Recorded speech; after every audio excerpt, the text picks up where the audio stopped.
Word. We here with James and Callum and Shadi in the GreenPill trailer. Here's a Meta Radio. What's going on, guys? Not a lot. Dope to be here. MCON's fantastic. How's it feel after MCON 0, MCON 1, and now here? The size of it, the vibes. Is it? You still rate it? Yep. I mean, definitely still rate it equally as much. Actually, probably I like it the same factor of increase of humans. We're actually from the first one where there was 15 of us hanging out and talking about MCV and sort of initial DAO ideas and how they were going to explode, to then MCON 1 where there was 500 people, a good amount of the DAOs were actually starting to take traction. That was where really the buzzword was sinking in, and then to now where it's fucking, as I think Peter said on stage, you can just say the word and people would throw money or throw ideas, and energy is going into it at a rapid pace, which is sick. Yeah, it feels like there's a lot more directional energy now. A lot more people moving together strongly in certain directions and getting basically starting to move fast together. Yeah. So what's going on at FireEyes and Wildfire? So, I mean, I think what's dope about having everyone here and being at MCON is one, DAO ideas expanding, and then two, having Callum, who works at FireEyes, and then Shadi, who explain what you do. We run a liquid lobbying fund. It's like Wildfire, but we have pension funds and university endowment funds. So it's same but different. It's in Thailand. And then MCV, obviously, which is doing a bunch of shit similar. But I think what's super interesting at the moment is the idea of how these ideas are expanding into more lobbying companies, where it's not sort of one-off delegates that are going to vote on yes or vote on no and sort of have no incentive to do it and not really give a fuck and do it on the back of a whim, versus larger institutions with analysts thinking about problems and doing math and talking about political ideas or whatever that might be, and sort of coming to a rational conclusion and being compensated for doing it, or having funds to actually use to direct yourself. Yeah, I think that's a symptom or an outcome of the growth of DAOs, right? You think about 2 years ago, the DAOs were, almost not much bigger than the people in this room. And you didn't need to have, organizations governing these DAOs. Whereas now, especially with the bigger protocol DAOs, we have, hundreds, if not thousands of contributors. And those people need to be, I guess, rallied, in a certain way to actually get the outcomes and not succumb to coordination failure. There's that famous philosopher that everyone knows, Osho, right? He says democracy is of the people, by the people, for the people, but the people are retarded. And I think that's the ultimate issue. You don't want 80% participation rate in someone voting on should we implement DK signatures, or should we implement threshold signatures in a certain fashion. Yeah, no, I agree, and I think we're moving towards that, and that's what's sick. Is it actually now delegating in different ways, and new governance formulas coming out, and new civil resistance techniques coming out. It's actually we're getting to the point where voting is becoming applicable, and especially with all the what are everyone calling it now, CVs, CTs, verified VCs. Yeah, VCs. Yeah, there you go, VCs. Yeah. I mean, to be honest, using VC as a terminology is kind of confusing when there's already a VC that exists. But verifiable credentials and the way that that's going to affect governance, I think, is also very sick, and sort of the other end of what we're doing as well. Yeah, it's interesting because just like you said, you only want people who have proven knowledge or expertise in a certain area to make a decision on it, right? And what's the right decision is always different from what's the most politically popular decision, and all these factors that you have to try to balance. One thing I'm wondering is how much do you think any governance process, is there some is it a completely different ballgame for larger scale DAOs than it is for a medium or smaller scale DAO, or is there something that you can implement at a medium or smaller scale DAO that then composes and works well at a larger scale as well? I can answer this one. So I don't think it's about the size of the DAO, but the structure of the DAO. So for example, Friends with Benefits, they're deciding where should we party in LA?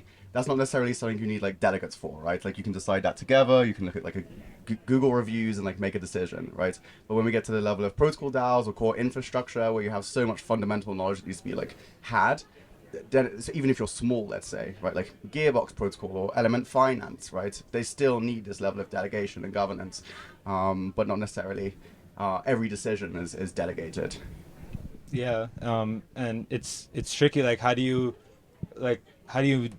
do that in a credibly neutral way of saying oh, this guy's an expertise on this thing, who has the authority to issue that, and how does that get any sort of validation? Yeah, well, and like so that idea of, I mean, credible, credentials on chain is one thing, but even just like knowing who has the skills to do that more broadly. But I think that it's like so early that like all of this, using credentialing on chain and like doing like a governance vote, right? Like if I am an expert in whatever the fuck, and then I get that as an NFT, and then when I vote with my tokens, I get some multiplier, right? 2 times multiplier compared to another vote because I'm an expert in this. Like that is the future, I think, of how governance works, and that makes sense. Then you have this sort of expert economy, but it's still a democracy, and then you still have some civil resistance, and you still have all these other factors. But it's just going to take a long time to get there, and the beginning of it is going to be fucking wacky. Building these credentials that like decides the outcome of the fucking world is a very, very strange game. And token economics and like how tokens work is one thing, but they're more financial, so it's kind of easier. So it's like, okay, you buy it, you do this. But when it comes to credentialing, it's like very soft and social. Yeah, it's pretty interesting. There's this guy named Buckminster Fuller. He was like this inventor in like the 1960s. He's like the guy who invented like buckyballs and geodesic domes and things like that. And he had this one idea or concept of like the world game, basically like the great logistics game, where he said the world's problems of like governance is that we're never like trying to solve it at a holistic level. It's always like, he called it local focus hocus pocus. We're trying to like solve like certain like trivial issues on like really localized zones. And that's like all these different like world leaders and governments. So he's like, how do we get away from that? It's like, we basically need to have like a database of all the things in the world, like all the quality and quantity of different things, where they are, individuals, what are their needs and what are their capabilities, and all of that in a database. And that's kind of like the game state. And once you have the game state, it's basically the great logistics game of how do you optimize this, and who has like the right to decide this thing. And it's interesting, like moving with like beyond DeFi. And if you look, a lot of people here are talking about DIDs and soulbound tokens and all this stuff. It's starting to look like that is just a way of mapping out reality in like a verifiable and digital record that's like decentralized, so we have a full record of like what happened, what occurred where. And a lot of the stuff happening at Coordinate right now too, that's like data, like mass data entry that we're getting in, where we can have like signatures that say like these people are saying that these other people created value, and those things can start to count as governance rather than just like financial tokens. So how does this proof of like experience, how do you balance that with like token governance, especially if there's like token holders, and then there's like the financial side of token holders. Now I think the shift is starting to go towards governance going more towards people with experience, these like core team having the authority to like make certain decisions, but the core theme is sort of like elected by the general token holders. What's that, how do you guys see that interface between like wider token holders that might not really know how to make the best decisions, essentially like electing, or them being in charge of who gets to sit in those positions, and then those people in those positions have the authority to make decisions? Like, if we consider like normal world politics, most of it's dominated, normal world media, most of it's dominated by politics, which I think is like not the case. And it's this constant fear cycle. I don't think it should be the case that even 10 or 15% of our time as like normal human beings should be dedicated to governing protocols. Most people shouldn't be doing that. I think introducing like highly efficient markets on the delegate side, where you have like for-profit delegation, because a lot of DAOs right now are essentially huge hegemonies, where like, okay, we're doing HR, we're doing marketing, we're doing branding, we're doing protocol design, we're doing absolutely everything within the DAO. But if you consider huge companies in the real world, like Coca-Cola, they're engaging over 400 marketing agencies around the world to go and they delegate it out, right? So in terms of these core teams, if we consider, for example, Yarn, right, you have like strategists and then core contributors, and the strategists are like operating on their own side, and you have the core contributors who are actually doing certain things in certain areas. I think we'll move away from that, and we'll have highly competitive delegates like Wildfire, and they'll say, no, we're really, really fucking good at this one specific thing. You're going to delegate your votes to us to go and do this thing for you, and if you disagree, well, it's all liquid, don't worry, just go and like do Wildfire competitor. Yeah. So like how, I know, Spencer Graham, he always talks about like anti-capture as like, for governance in DAOs to work effectively, it has to be like uncapturable. When you see like, I could imagine these sort of cabals, how there's like kind of like the DeFi wars, I can imagine like, you know, DAO governance wars starting to form these cabals of like political influence who, you know, if we, you know, build these structures around this, like, are we just creating a new class of elite here? Yeah. You know? Well, I mean, and I think like, you know, as long as we keep hanging out and Smith and Crown keep hanging out and Delphi keep, you know, like, but like having, you know, there's actually like a very small amount of people that are doing this stuff, and you know, there's probably like, I don't know, 50 people in the world. You know, I could probably list a bunch of them that would are actually engaging to a high level, right? Because I mean, even a lot of the ETH2 and deep Ethereum developers actually aren't engaged in this stuff, and to a lot of them, they think it's like bullshit. You know, a lot of like the deep Ethereum community, and that was a real problem early on. You know, of like you know, the early ETH days of sort of everything outside of like strict protocol development was like, oh, it's just marketing. You know, go away. And actually, what we're learning is this isn't marketing. This is like politics to the highest degree, and there 100% will be. You know, these like governance battles, you know, about stuff, and that was, you know, starting Wildfire and like driving that stuff forward, and you know what you're doing as well is, I think like that's, I'm surprised it hasn't happened yet. You know, all these funds have all this money and they just don't have the knowledge. They're just not an MCON, and they just don't have the context, and they're like, yeah. I mean, there is people here, you know, there is definitely people here from some of those organizations, but it's more just like, throw money at it, like holy fuck, you know. What something came out on Twitter the other day of like, it was like X number of billion or trillion or whatever the fuck was deployed in Q2 2022. You know, like, oh yeah, it's a bear market, the numbers going down. Like, so much money is coming into everywhere. Yeah, it's pretty crazy. You know, I was talking with Drew about this too. He's basically like, you know, even like raising right now being like difficult, it's like you kind of just have to make any bet whatsoever and it's likely to go up, where it's still like, you know, in such like shallow water compared to how like deep it's gonna be in like, you know, like 2 cycles from now. Yeah. So yeah, it's pretty nuts. With governance, like, what do you guys think is something that DAOs like need to stop doing, or that's like you see as something that's like not working? Because I know there's like the idealistic sort of, you know, the ways we'd like for DAOs to work, but then there's like the harsh reality of the real world, and I see like different DAOs starting to like become more corporate to actually like effectively, you know, do shit and build stuff. So yeah, like, how do you see that evolving?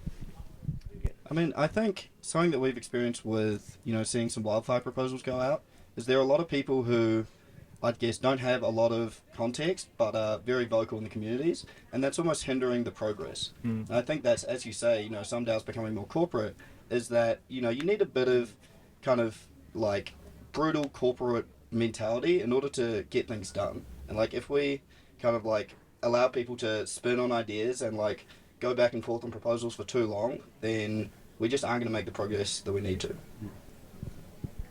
I would say it's differentiating between product and protocol. So like, decentralizing the decision of like what color the front end should be is like probably not a good idea, right? And it's going to like slow you down on the product side. You're not going to be lean, you're not going to move fast. But when we come to like the higher level protocol stuff, or if we actually consider like what a DAO is, which is our servers are decentralized. Maybe our Discord shouldn't have a single email that controls everything, and if they rage quit, there's like a huge drama over it, right? Yeah. So there's these single points of failure which we need to navigate through. But I think the biggest pain point, and it's the same pain point we have with our societies in the modern world, is like North Star vision. So any company or any real world organization, community, cooperative society, they say, okay, like this is our vision, this is what we're going towards. But like, what is Uniswap's vision, right? A few people are now building constitutions, and I think this is a great step forward where you actually like structure it. But even in that process, people are making constitutions. You'll have 3 guys go away for 2 weeks, write 40 pages in a Google Doc and say, okay, like, temp check, yes, no, abstain. Like, what do you think of our constitution? Like, should we go with it? Yeah. And like, that's not an ideal situation. That's a really interesting point on the constitutions. I mean, and I think like, you know, definitely for the projects that have done them, I think like it is a cool step forward, and you know, like 100% worthwhile doing. I think, you know, like, should they be stuck to the way the US sticks to their constitution?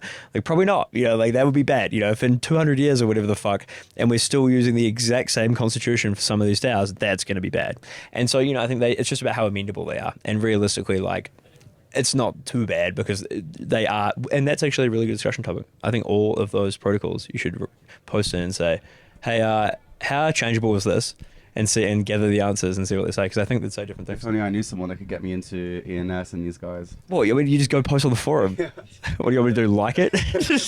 I like nepotism. Like, what do you guys think about, should governance be minimized? Should we try to avoid governance at all costs where possible, I think or I think the word's been I think the word is dumb now. Kind of like DAO of like what is governance? You know, like if I'm coming into the you know, on the color of the website of the UI, if I came to the forum and I designed a whole new UI and I had the color scheme there and I showed you the way it worked and, you know, that was my presentation, you know, us saying yes to that, DAO saying yes to that, we should do it, right? That's like part of the DAO ecosystem. They've just fucking improved it and we want to say yes. And, you know, saying yes to that, whether it be on a forum or Discord, sort of is governance. You know, if it be a committee or token holders, you know, they're participating in governance. And so I think like, in that sense, all businesses, you know, to some extent, you know, unless it's like I'm physically handing you a coffee, you know, outside of like that, a lot of it sort of is governance. And so I think that'll just happen inside of all these tokens and DAOs like naturally. yeah. But the bureaucracy of Yeah. it, you know, the delegates and that stuff will also continue to grow, I think, for me. It's interesting too because I see like a lot of DAOs today are kind of like DAOs for the sake of DAOs, or like DAOs where there's some purpose given just as like a way to like experiment with things. One interesting parallel I always find is like with stuff we're doing at MetaFactory, where the goal of this DAO is to like produce clothes, and that process is a very kind of robotic process. There's like it's a very clearly understood like, you know, this needs to happen and this needs to happen and this needs to happen for all these things to come into place, and that's something where, you know, there's opportunity to like automate a lot of that governance away, where it's not governance as much as just like this steady state system where, you know, things can we talked about this, you know, like the curation game where, you know, DAO proposals can come in for drops to do as long as there's producers willing to fulfill it in the network. They can come in and fulfill it, and the governance is not based on the whole DAO voting on stuff, but more so like, hey, I post a product drop and then I have the governance power to choose which producer to put on my product drop or which designers to bring onto this, and then, you know, the people who stake on it, they could have some sort of governance on like what the pricing should be or some other aspect of it, where, you know, the only DAO-wide vote you do is a vote to sort of ratify this system that we're going to put in place. And then governance doesn't need to happen unless that system is broken. The system needs to be updated. But otherwise, that DAO can just like, you know, the governance of the DAO just happens through this pre-agreed on game or like, you know, closed loop mechanic.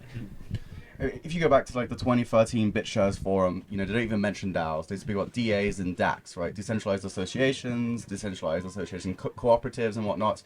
And I think like if we consider, hey dude, what's good, man? Jump in. That was Muftad. If we consider like governance and then politics, I think we should get rid of the politics layer as much as possible. If you consider the proposals that get the most traction in the wild, it's the most controversial proposals, like the free float MakerDAO proposal, right? And in my opinion, we should do the whole polychain thing, which is like code is law, and you should get to as close to as possible autonomous execution of governance as possible. And that's when we're going to have the cleanest slate governance. There's definitely arguments for why we should have like human layers on top, task forces, different decisions for sure. But if we're spending too much time deliberating those things, we're getting away from. No.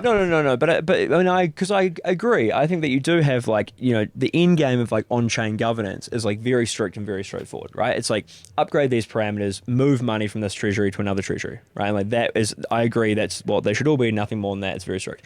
But as soon as you move that money and sort of the politics, you know, of the general ecosystem and how you know, like marketing, how you market something, like how do you decide that? You know, like that sort of is something that actually has to be politics because that's what the thing is. And like that usually happens inside of a company, and it can have a company around it if it wants to, whatever doubt, but it also having a community that can help guide that sort of is that, you know, is what you're describing sort of. Definitely. And if we consider delegate systems, I mean, there's only a few delegate systems in the world. James and his team designed most of the most prominent ones, actually. But if you consider ENS, right, and these are the first delegate systems that are really ever Pretty straightforward. Pretty straightforward. So, like, the onboarding flow for ENS is like, okay, here's your ENS tokens. Congratulations, like, you just made a bunch of money for free. Now go and delegate your tokens to some people, right? And this is, like, part of the onboarding, and most people just forget about it. And there's, like, I don't know how controversial we want to get in this talk, but if we consider people like Bradley, very controversial, who got cancelled, right? He's still like the number 1, number 2 delegate in ENS. Regardless of that, like do we know how well the ENS delegates are doing? Like, what is the feedback loop? Are there any effective metrics to track this? And we also have the communication issue, same with modern media in today's world. Like, how do we actually communicate to token holders what these people are doing and what change needs to happen? I think that's going to be like a big pain point. Yeah, for me, I think... And there is like record. I mean, I definitely Gitcoin has. I think ENS has some version of like records of the delegates and how they've been performing. There's an ENS newsletter which is like weekly and like tells you what the governance, what's going on. There's also a wildfire governance update. But you know, like no, but I still agree. I still agree though. I still agree in general for sure. So what you said about code being law and like that bridging over to how do you capture the human side of it, I think it's gonna come down to how we build this. Like, it's getting hot now, eh? Yeah. With no aircon, it's getting hot. Yeah. You know, it's like wrap up your talk. This is like spicy hot wings. That's now we bring in the hot ones. Yeah. But yeah, I honestly forgot what was. I think like we're almost overrunning the technology, like the tech stack that we've built to like maintain these DAOs, right? Like you talk about Brantley still being, you know, high on the NS delegates list. It's very difficult to actually like figure out how to get 300,000 DNS tokens to redelegate, right? And like we have this problem where initially we had our delegation pointed to FireEyes DAO.eth, and now we want to point it to the Wildfire Public Goods pod, and like, you know, how do we literally do that? can't. It's Like, impossible. There's no technological solution. It's impossible to that. redelegate. How, actually, that can we put a bounty on that? Well, yeah, well, I guess I don't know how many people that want to do this are going to watch, but either way, we should post in a forum somewhere like a.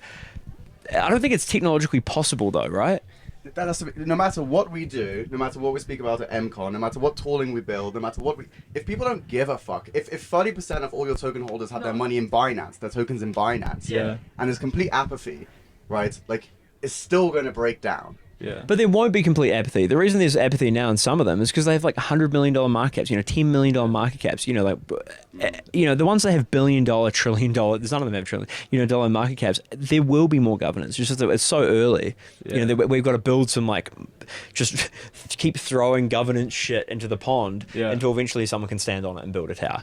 Like, I don't know. Yeah. Yeah, I think it's going to be basically how do we, you know, right now, the most tools we use to coordinate in Web2 and govern basically is like Twitter and Telegram and Discord and all these like Web2 tools. I think like once the like UX of doing governance can be dope enough that it's like, you know, you pull out your phone, it's an app that's like fun and easy to use as like TikTok or Snapchat or, you know, these sort of things. And that's how you're mapping a record of like what happened, who did what, you know, like you're delegating live to people, and like, you know, that's becomes like the native sort of feature of social media. It's like social governance and coordination. Yeah. Yeah. All right. Let's wrap up here. Sick. We're hot chili peppers in here. Thank you for inviting us.